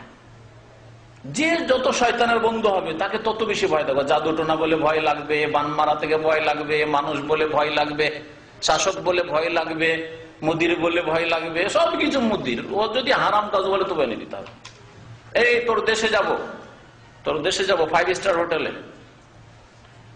সুন্দরী রমণী এনে দিতে হবে। এটা কি করতে পারবে? যে মুদিরকে ভয় করে আল্লাহকে ভয় করে না, হ্যাঁ, যে বসকে ভয় করে আল্লাহকে ভয় করে না, কিন্তু যে আল্লাহকে ভয় করে কখনো করবে না। আমার চাকরি চলে যাক, কিন্তু আমার ইমান বাঁচাতে হবে। আমার রুজি চলে যাক, আল্লাহ অন্য জায়গায় রিজিক দেবে, আমার এই বিশ্বাস আছে, কিন্তু আমাকে ইমান আমল বাঁচাতে হবে, আমাকে জান্নাতটা টিকাতে হবে, জান্নাতে আমাকে যেতে হবে। আল্লাহ বলছেন যে শয়তান তার বন্ধুদেরকে ভয় দেখায়। তাহলে আল্লাহর বন্ধুদেরকে শয়তান ভয় দেখাতে পারে না। আপনি আল্লাহর বন্ধু হন, আল্লাহর ওলি হন, শয়তান কখনো ভয় দেখাতে পারে না। ফালা তাখাফু, আল্লাহ বলছেন সুতরাং মুমিন তোমরা শয়তানদেরকে ভয় করিও না, শয়তানের বন্ধুদেরকে ভয় করিও না, ওয়া খাফুনি, বরং আমাকে ভয় করো, ইন কুনতুম মুমিন, যদি সত্যিকার অর্থে তোমরা মুমিন হও। আল্লাহ পাক রব্বুল আলামিন বলেছেন ওয়া আম্মা মান খাফা মাকাম রাব্বিহি, যেই ব্যক্তি আল্লাহর সামনে দাঁড়ানোকে ভয় করবে, ওয়া নাহান নাফসা আনিল হাওয়া, সেই জন্য সে নিজেকে কুপ্রবৃত্তি থেকে বাঁচিয়ে রাখে, ফাইনাল জান্নাতে হিয়াল মাওয়া, সেই তো জান্নাতে যাবে, তার জন্য তো জান্নাতে বাসস্থান রয়েছে। তাহলে জান্নাতে যাওয়ার জন্য আল্লাহ দুটি কথা বলেছে, একটা হচ্ছে আল্লাহর সামনে দাঁড়াতে হবে, এই ভয় অন্তরে আছে, আর এই ভয়ের কারণে কুপ্রবৃত্তি থেকে, পাপ থেকে, গুনাহ থেকে মনের চাহিদা, কামনা, বাসনা যে বাজে, সেগুলি থেকে নিজেকে বাঁচিয়ে রাখে, তাহলে জান্নাত পাবে। খাশিয়াত সম্পর্কে, ভয় ভীতি সম্পর্কে আরো বলেছে ইন্নামা ইয়াখশাল্লাহ মিন ইবাদিল উলামা, সত্যিকার অর্থে আল্লাহকে ভয় করে তার বান্দাদের মধ্যে ওই সব লোকেরা যাদের কাছে ইলম আছে, আল্লাহ সম্পর্কে জ্ঞান আছে, আল্লাহর দ্বীন সম্পর্কে জ্ঞান আছে, আল্লাহ রাসূল সম্পর্কে জ্ঞান আছে। আর যাদের জ্ঞান নেই তারা কি করে আল্লাহকে ভয় করবে? ওলামা মানে মাদ্রাসার পাগড়িধারী নয়, কারণ অনেকে এই আয়াত পড়ে মনে করে যে আমরা মাদ্রাসা পড়েছি সুতরাং এই আয়াত আমাদের সাথে খাস, তোমরা কি করে পাবে? তোমরা সাধারণ মানুষ, মাদ্রাসায় পড়াশোনা করোনি, তোমরা কি করে এর থেকে পাবে? এটা তো আমাদের না। ওলামা মানে যার কাছে এলেম আছে, আলেমের জমা হচ্ছে ওলামার, আলেম মানে বিদ্বান, আলেম মানে জ্ঞানী, আলেম মানে এলেম ওয়ালা, যার কাছে এলেম আছে। মাদ্রাসায় পড়ে যদি শিরক বিদাতের জ্ঞান থাকে, মিলাদের জ্ঞান, শবে বরাতের বিদাতের জ্ঞান, হ্যাঁ, আর আপনার কবর মাজার ওরুস এসব জ্ঞান, সুফিবাদের বিদাতি জ্ঞান, হলুল আর ওয়াহাদাতুল ওজুদের জ্ঞান, বিদাতি জিকিরের জ্ঞান, তাহলে ওই জ্ঞান তো কোনো কাজে আসবে না, বাতিল জ্ঞান। কিন্তু কোরআন এবং হাদিস যদি অন্য কোনো উৎস থেকেও শিখে আসে, আর তার কাছে আল্লাহ সম্পর্কে, আল্লাহর দ্বীন সম্পর্কে, আল্লাহ পাকের রাসূল সাল্লাল্লাহু আলাইহি ওয়াসাল্লাম সম্পর্কে সঠিক জ্ঞান থাকে, সে আলেম। এবং এলেমের উপর আমল তার সাথে থাকতে হবে। এলেমের মোতাবেক যদি আমল না থাকে তাহলে সেই এলেম কোনো কাজের নয়। উপকারী এলেম সেই এলেম যে এলেম দিয়ে আপনি শিখছেন, তার সাথে আমল করছেন, শিখছেন, তার সাথে আমল করছেন, সেই এলেম কাজে আসবে। আল্লাহ পাক এই ভয় ভীতির কথা আরো বহু আয়াতে উল্লেখ করেছেন। তারপরে আরেকটি বিষয় আল্লাহ উল্লেখ করে 7 নম্বরে বলে, সেটা হচ্ছে ইনাবাহ, মানে আল্লাহ অভিমুখী হওয়া। তাহলে আপনার অন্তর যেন আল্লাহ অভিমুখী হয়, আল্লাহর দিকে ধাবিত হয়, আল্লাহ অভিমুখী হওয়া। আল্লাহ পাক রব্বুল আলামিন এই বিষয়টি উল্লেখ করেছেন কয়েকটি আয়াতে। একটি আয়াত রয়েছে সূরা জুমারে আয়াত নম্বর 17, আল্লাহ ইরশাদ করেছেন ওয়াল্লাযীনা ইজতানাবুত তাগুত আন ইয়াবুদু আনাবু ইলাল্লাহ, যারা তাগুত থেকে বেঁচে থাকে, তাগুতের পূজা করে না, মানব রচিত বিধান মানে না, আল্লাহ ছাড়া অন্যের সামনে সেজদা করে না, কবর মাজারে সেজদা করে না, কারো অন্ধবিশ্বাসী হয় না, তাগুত থেকে বেঁচে থাকে। কোরআন এবং হাদিসের ক্ষেত্রে অন্ধবিশ্বাসী, মানুষের কথা অন্ধবিশ্বাসী না। অমুক হুজুর বলেছেন এত বড় হুজুর, অমুক হাকিমুল উম্মাত বলেছেন এত বড় হাকিমুল উম্মাত, তার কি ভুল হতে পারে, এইরকম বিশ্বাস রাখে না। যারা কোরআন এবং হাদিস বাদ দিয়ে অন্য কিছু সম্পর্কে এইরকম বিশ্বাস রাখে যে তাদের কোনো ভুল হইতে পারে না, এটা হচ্ছে তাগুত। এটা হচ্ছে তাগুতের প্রতি বিশ্বাস রাখা। ওয়ানাবু ইলাল্লাহ, এবং আল্লাহর দিকে তারা ধাবিত, আল্লাহ অভিমুখী। তাহলে আল্লাহ অভিমুখী আল্লাহ পাক হতে বলেছেন। লাহুমুল বুশরা, তাদের জন্য সুসংবাদ রয়েছে। আল্লাহ সুসংবাদ, আল্লাহর ওলিদের সুসংবাদ, ঈমান তাকওয়ার ভিত্তিতে আল্লাহ বলেছেন। আর এখানে বলছেন যারা তাগুত থেকে বেঁচে থাকবে, শিরিক করবে না, বিদআত করবে না, মনের কামনা বাসনা পূরণ করবে না গুনাহ করে, আর ওয়ানাবু ইলাল্লাহ, আল্লাহর দিকে ধাবিত তারা থাকবে। লাহুমুল বুশরা ফাবাশশির, এবার তাদের জন্য সুসংবাদ রয়েছে। আমার বান্দাদেরকে হে নবী মুহাম্মদ সুসংবাদ দিয়ে দাও। আল্লাহ পাক আরো বলেছেন ওয়ানিবু ইলা রাব্বিকুম, তোমাদের রবের দিকে তোমরা ধাবিত হও, অভিমুখী হও। এনাবাত শব্দটি ওয়াত্তাবি সাবিলা মান আনাবা ইলাইয়া, আল্লাহ বলেছেন সূরা লোকমানে, ওয়াত্তাবি সাবিলা মান আনাবা ইলাইয়া, ওই লোকেরা যারা আমার অভিমুখী হয়েছে তাদের অনুসরণ করো। আল্লাহ পাকের অভিমুখী হয়েছে প্রথম সারিতে কারা? আম্বিয়া রাসূলগণ, তাহলে তাদের অনুসরণ করতে হবে। আর বিশেষ করে মুহাম্মদ রাসূলুল্লাহ সাল্লাল্লাহু আলাইহি সাল্লাম, আর তারপরে তার অনুসারী সাহাবায়ে কেরামগণ।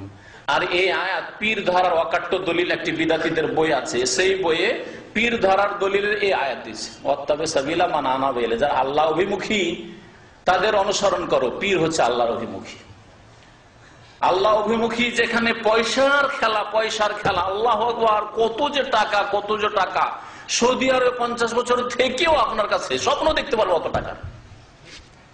আর তারপরে বলছে যে এরা আল্লাহ অভিমুখী, সেখানে দেখলে তো দুনিয়া মনে আসবে। কবর মাজারে গেলে দুনিয়া মনে আসবে, কারণ পয়সার যে ইনকাম সোর্স, বিরাট বিরাট কোম্পানি ইনকাম করতে পারে না। আর ওই পীরের দরবারে গেলে মুরিদানদের যে নজর নিয়াজ আর যে ইনকাম, তাতে আখিরাত কোথায় স্মরণ আসবে? দুনিয়া স্মরণ আসবে যে হাই রে কি করলাম রে, যদি এই ব্যবসা খুলতে পারতাম সৌদি আরব থেকে এসে, আর মাদানী হুজুর কিগুলা হইতে পারতাম, তাহলে তো এই ব্যবসা বড়ই ফলপ্রসূ হইত। তাহলে ওখানে কি করে আখিরাত ইয়াদ আসবে? আখিরাত স্মরণ আসবে খোলাফায়ে রাশিদিনের জীবনী পড়লে, সাহাবায়ে কিরামদের জীবনী পড়লে, সুহাইব, আম্মার, ইয়াসির, সুমাইয়া, তাদের জীবনী পড়লে। আয়েশা রাদিয়াল্লাহু তাআলা আনহা রোজা রাখছেন, আর সারা দিনে ভালো ভালো খাবার ছিল, টাকা ছিল, সব দান করে দিয়ে ইফতারের পূর্ব মুহূর্তে ওই দাসী ছিল, দাসী বলছে আজকে ইফতার কি দিয়ে করবেন? কিছু যে রাখলেন না, সব দিয়ে দিলেন। আয়েশা রাদিয়াল্লাহু তাআলা আনহা, সুবহানাল্লাহ, তুমি এখন বলছো, একটু আগে বলতে তুমিও রোজা আমিও রোজা, একটু আগে তো স্মরণ করাবে, আমার তো মনেই নাই। চিন্তা করতে পারছি রোজা আছে, রোজা কি দিয়ে ইফতার করবো, নিজে কি দিয়ে করবো, আমার দাসীটা কি দিয়ে করবে, মনে নেই, সব দান করে শেষ হয়ে গেছে। অনেক টাকা, দিনার, স্বর্ণ মুদ্রা দান করে সব শেষ, একটা দিনার পর্যন্ত রাখেননি। তাদের সিরাত পড়লে, তাদের সংসর্গ গ্রহণ করলে, তাদের জীবনী কে আদর্শ মনে করলে আত্মার পরিশুদ্ধি হবে, তাজকিয়া নফস হবে। খুশু মানে হচ্ছে, খুশুর কথা করেন আল্লাহ উল্লেখ করেছে, খুশু মানে বিনয়ী হওয়া, অন্তর বিনয়ী হয় মানুষের। অন্তর যদি বিনয়ী থাকে, তাহলে রাস্তাতে চললেও আপনি যতই সুন্দর হন, আপনি নিজেকে খুব ছোট মনে করবেন। যতই শক্তিশালী সুস্থ হন, নিজেকে আপনি খুব ক্ষুদ্র মনে করবেন, তাই না? দুর্বল মনে করবেন। যতই আপনি 4-5 হাতের মানুষ হন, নিজেকে খুব ছোট মনে করবেন। হ্যাঁ, যতই পয়সাওয়ালা হন, আপনি নিজেকে একেবারে তুচ্ছ মনে করবেন, ঠিক না? অন্তর যদি বিনয়ী হয়, এই জন্য আল্লাহ খুশু সৃষ্টি করতে বলেছেন। নামাজে যখন দাঁড়াবেন, সেই সময় যদি খুশু থাকে, তাহলে আপনি নিজেকে খুব গুনাহগার মনে করবেন, এবং মনে করেন যে মুসল্লি যত আছে সবগুলির চাইতে মনে হয় আমি বেশি গুনাহগার। মনে করবেন না, আমি 1 নাম্বার মুসল্লি, এই মসজিদের মধ্যে আমার মতো পাকা মুসল্লি কেউ নেই, এরকম অহংকার থাকবে না। খুশু অন্তরে সৃষ্টি হইতে হবে। নামাজের মধ্যে খুশু থাকলে নামাজে আপনি এমন ডুবে যাবেন যে দুনিয়া ভুলে যাবেন। মোবাইল মনে থাকা দূরের কথা, স্ত্রী আর ছেলে মেয়ে মনে থাকা দূরের কথা, দুনিয়া ভুলে যাবেন আপনি নামাজ, এমন ডুবে যাবেন। কিন্তু নামাজ এমন নামাজ, ধাই ধাই ধাই ধাই নামাজ, 1 মিনিট 2 মিনিটে কয়েক রাকাত নামাজ শেষ। খুশু কোথায়? খুশুর কথা আল্লাহ কোরআনে কারিমে উল্লেখ করেছেন। তাহলে খুশু হইতে হবে। ওয়াস্তাইনু বিস-সাবরি ওয়াস-সালাত ওয়া ইন্নাহা লাকাবীরাতুন ইল্লা আলাল খাশিঈন। নামাজ ভারী, কিন্তু কার জন্য ভারী না? যারা বিনয়ী, খাশিঈন, যাদের অন্তরে খুশু রয়েছে, তার জন্য নামাজ ভারী না, নামাজ হালকা। নামাজ না পড়লেই বড় ভারী জিন্দেগি, নামাজ না পড়লেই বড় অশান্তির জিন্দেগি।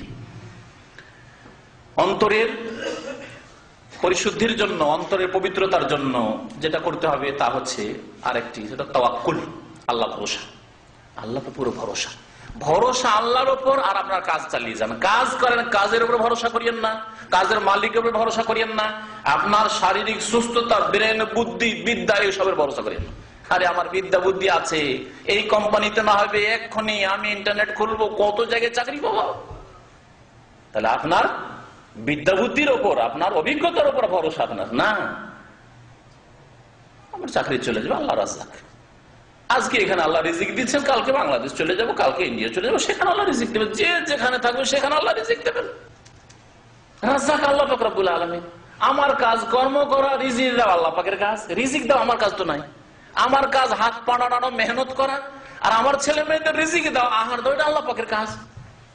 এই যে অন্তরের অবস্থা তৈরি হওয়া, এর নাম হচ্ছে তাওয়াক্কুল। তাওয়াক্কুল মানে কাজ ছেড়ে দেওয়া নয়। কাজ ছেড়ে ঘরে বসে থাকবেন, ঘুমিয়ে থাকবেন আর বলে আল্লাহ ভরসা, এটার নাম আল্লাহ ভরসা নয়। মুজাহাদা 10 নম্বর। আল্লাহ পাক রব্বুল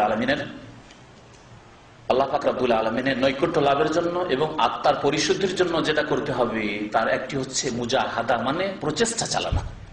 প্রচেষ্টা চালাতে হবে, আল্লাহ পাক প্রচেষ্টা চালাতে বলেছেন। জিহাদ, মনের সাথে জিহাদ, যে আপনার যেগুলি লোভ লালসা হচ্ছে তার বিরুদ্ধে জিহাদ, নাফসের জিহাদ, কলমের জিহাদ, কথার জিহাদ। আল্লাহ পাক রব্বুল আলামিনের সর্বোচ্চ জিহাদ হচ্ছে অস্ত্রের জিহাদ। প্রথম জিহাদ যেটা শুরু করতে হবে সেটা হচ্ছে নিজের নাফসের জিহাদ। আমরা নিজের নাফসের বিরুদ্ধে যেতে পারি না, মনের বিরুদ্ধে। যে বিড়ি সিগারেট খাচ্ছেন, এখনো বিড়ি সিগারেট ছাড়তে পারছেন না, জর্দা হারাম ছাড়তে পারছেন না, ফিল্ম দেখা এখনো ছাড়তে পারলেন না, গান শোনার বদ অভ্যাস ছাড়তে পারলেন না, এখনো ফজরের ঘুম ছাড়তে পারলেন না, এখনো জামাতে গিয়ে প্রথম তাকবীর ধরে নামাজ পড়বে এই তৌফিক হলো না। এই মুজাহাদাগুলি করতে পারছেন না, চেষ্টা করতে পারছেন না। এখনো নিজের লোভকে সংযম করে আপনি নিজের ছেলে মেয়েদেরকে দিন শেখাবেন, আল্লাহর দিনের আপনি খাদেম বানাবেন, আল্লাহ আপনার খেদমতের জন্য, আপনার ছেলে মেয়েদের খেদমতের জন্য সুব্যবস্থা করে দেবেন, এতটুকু ভরসা হইল না। প্রচেষ্টা চালাতে হবে, নিজের মনের সাথে প্রচেষ্টা। মন বলছে যে ছেলেকে যদি ডাক্তার বানায়, ইঞ্জিনিয়ার বানায়, প্রচুর টাকা ইনকাম হবে। কিন্তু মনকে বলতে হবে যে আমার একটা ছেলে, দুটো ছেলেকে কমপক্ষে দিনের খাদেমও বানাইতে হবে, সবগুলিকে না করলে। কারণ দিনের খেদমত আগে করতে হবে। দিনের খেদমত করো, আল্লাহ পাক দুনিয়ার খেদমতের ব্যবস্থা করে দেবেন। মুজাহিদ, আল্লাহ পাক কোরআনে কারীমে ইরশাদ সূরা আনকাবুতের আয়াত নম্বর 69, ওয়াল্লাযিনা জাহাদু ফিনা লানাহদিয়ান্নাহুম সুবুলানা, যারা আমার রাস্তায় প্রচেষ্টা চালাবে, মুজাহাদা করবে, চেষ্টা করবে, জিহাদ করবে, সংগ্রাম করবে, লানাহদিয়ান্নাহুম সুবুলানা, অবশ্যই অবশ্যই আমি তাদেরকে আমার রাস্তা দেখাবো। আল্লাহ অবশ্যই রাস্তা দেখাবেন। এই মুজাহাদা কোরআন সুন্নাহ ভিত্তিক হইতে হবে। ইবাদতে মুজাহাদা, ইবাদতের চেষ্টার ব্যাপার আছে। রাত্রে 11টা 12টায় ঘুমাচ্ছেন, তারপরে ফজরের আধা ঘন্টা 1 ঘন্টা আগে উঠে গিয়ে 2-4 রাকাত নামাজ পড়ে চেষ্টা করা, চেষ্টা এই বিরাট চেষ্টার ব্যাপার। এত সহজ নয়, সবার দ্বারা সম্ভব নয়। অনেকেই চেষ্টা করছেন, পারছেন না করতে। কেন পারছেন না? তাহলে আপনার আমলে ত্রুটি আছে। আল্লাহ আপনাকে নির্জনে অ্যাপয়েন্টমেন্ট দিতে চান না। আমার কথা বুঝতে পারছেন না? বড় বড় অফিসার যারা, বড় বড় যারা নেতা, তারা সবাইকে কি অ্যাপয়েন্টমেন্ট দেয়, সময় দেয় কথা বলার জন্য? সবাইকে দেয় না, তাদের খাস খাস বিশেষ বিশেষ লোককে দেয়, তাই না? তাহলে আপনি তাহাজ্জুদ পড়ার চেষ্টা করে মনে একবার চেষ্টা হচ্ছে, পারছেন না, বারবার চেষ্টা হচ্ছে, পারছেন না, তাহলে আপনি ভালো করে দেখেন, আপনার কাপড়ের নিচে দেখেন যে কি কোন গুণাগুলি আছে, যার ফলে অ্যালার্ম লাগিয়ে রাখলে উঠতে পারছেন না। আল্লাহ আমাদেরকে যেন হেদায়েত দান করেন, আল্লাহ আমাদেরকে যেন তৌফিক দান করেন। অনেক সময় চেষ্টা করে পারছেন না, তখন আপনার ত্রুটিগুলো দেখেন, নিশ্চয় ত্রুটি আছে, আমার রিজিকে ত্রুটি আছে, হয়তো হারামের সংমিশ্রণ আছে, যার ফলে আল্লাহ আমাকে সুযোগ দিচ্ছেন না যে আল্লাহকে নির্জনে একটু কেঁদে ডাকবো।